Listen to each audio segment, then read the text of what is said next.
Good morning, grade 2. I hope that you are all well and that you had a good night's rest and that you are ready for today.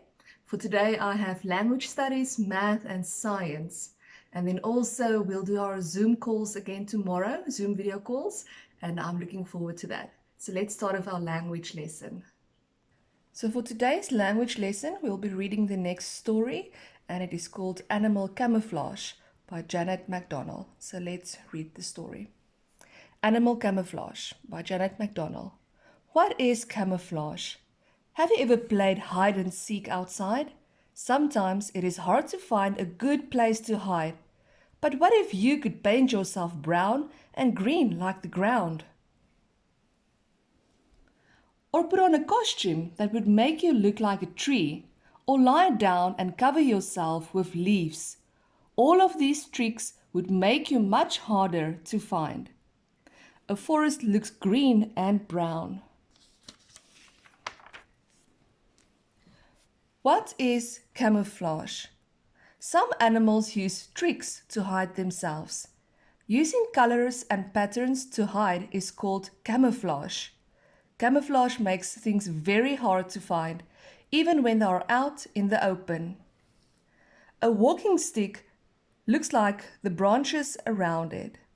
There you can see your walking stick, camouflaged in with its surrounding. Animals, fish, reptiles, and even people use camouflage for hiding. When something looks like the object around it, it is much harder to see. That is what camouflage is all about.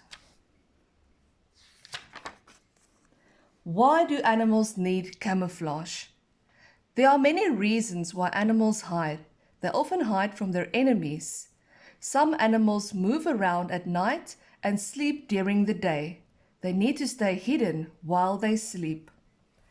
This emperor moth has an eye spot on its wings to scare enemies.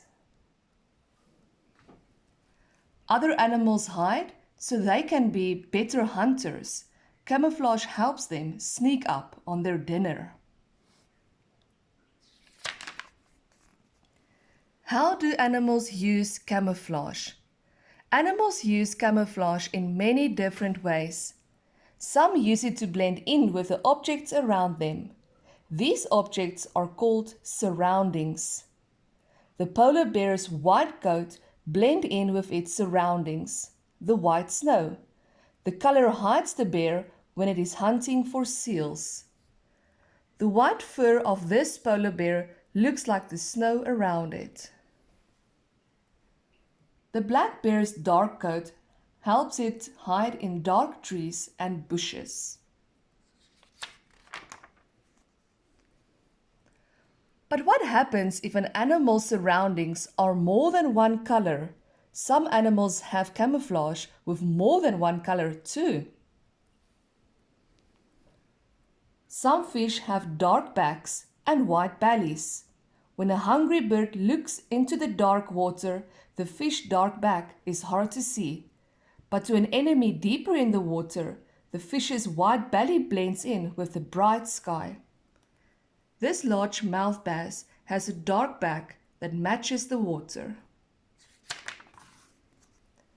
Why do some animals change color? Sometimes an animal's surroundings change. Then the animal has to change color too. That is the only way it can stay hidden. Some animals change color to match the season.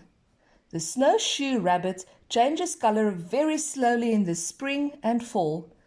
In the winter, the snowshoe rabbit's fur is white like the snow. As the snow melts in the spring, the rabbit grows patches of brown fur. It looks just like patches of ground and melting snow. This snowshoe rabbit has white fur to match the snow. Then summer comes and the ground is brown.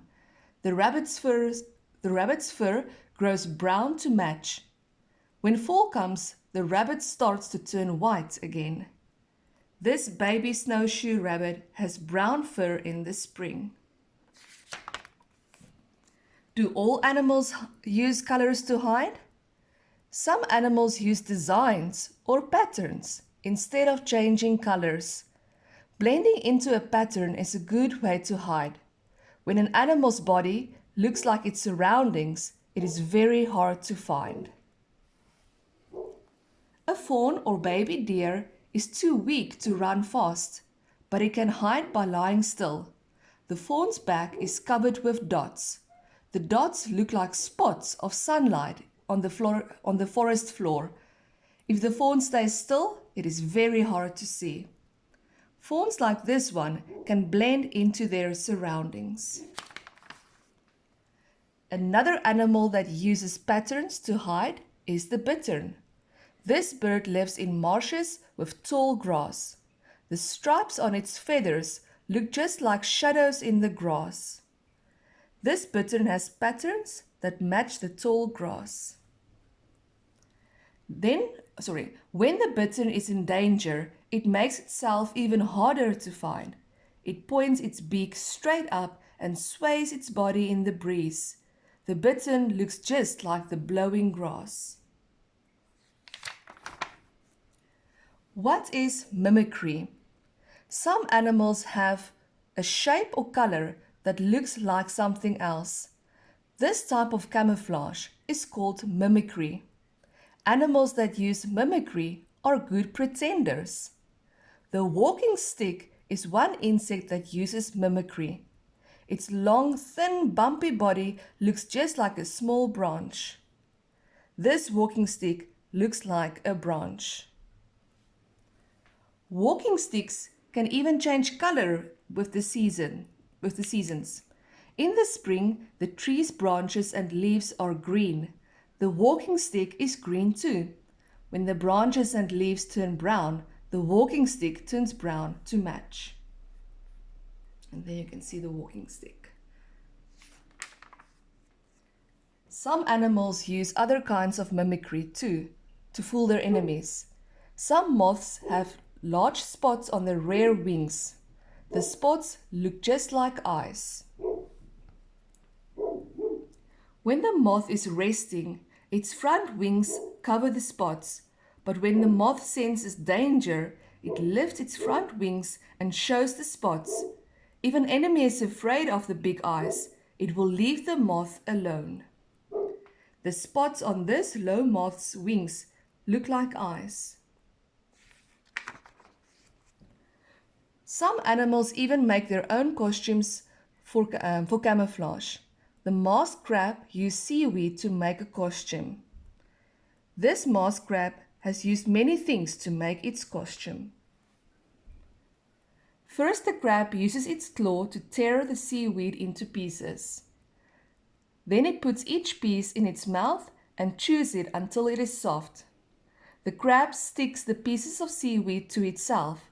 Little hooks on its shell and legs hold the seaweed in place.